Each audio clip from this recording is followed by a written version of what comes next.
विधान परिषद निवडणुकीसाठी भाजपच्या उमेदवारांची यादी जाहीर करण्यात आली आहे। संजय भेंडे, माधवी नाईक, विवेक कोल्हे, प्रज्ञा सातव, कोकणातील माजी आमदार प्रमोद जठार यांना उमेदवारी देण्यात आलेली आहे। विधान परिषदेवर जाण्यासाठी भाजपमध्ये मोठ्या प्रमाणामध्ये इच्छुक होते, तर काँग्रेसमधून भाजपमध्ये आलेल्या प्रज्ञा सातव यांना ही संधी देण्यात आलेली आहे।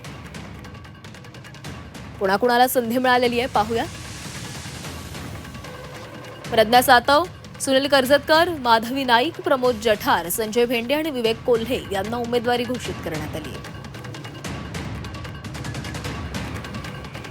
विधान परिषदेची उमेदवारी त्या ठिकाणी मला दिली आहे। मला विश्वास आहे की भविष्यामध्ये भारतीय जनता पक्षाचं कोकणात काम करण्याची संधी माझ्या पक्षाने दिली। माझ्या महाराष्ट्रातल्या सगळ्या मंडळींचं, माझ्या देशातल्या सगळ्या मंडळींचं, माझ्या पक्षाचं, या सगळ्यांचं मी अत्यंत आभार मानतो। पक्षाचं लक्ष असतं, श्रद्धा आणि सबुरीची मात्र गरज आहे। असाच विश्वास आमच्या सगळ्या जुन्या कार्यकर्त्यांच्या मनात आहे।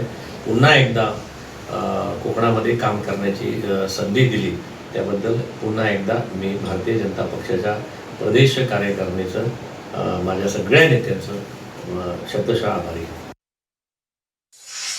लोकसभा, विधानसभा आणि महानगरपालिका या निवडणुकीमध्ये मायक्रो प्लॅनिंग करण्याची गरज असते, कारण सामान्य जनतेच्या मध्ये जाऊन आमचे उमेदवार निवडून येतात। खरं म्हणजे ही निवडणूक त्या अर्थाने सोपी आहे की सत्तेमध्ये आम्ही आहोत, आम्ही आणि सहयोगी पार्टी याचे सगळे आमदार मला निवडणुकीत मतदान करतील, त्याच्यामुळे यात खूप काही मायक्रो प्लॅनिंग करण्याची गरज नाही।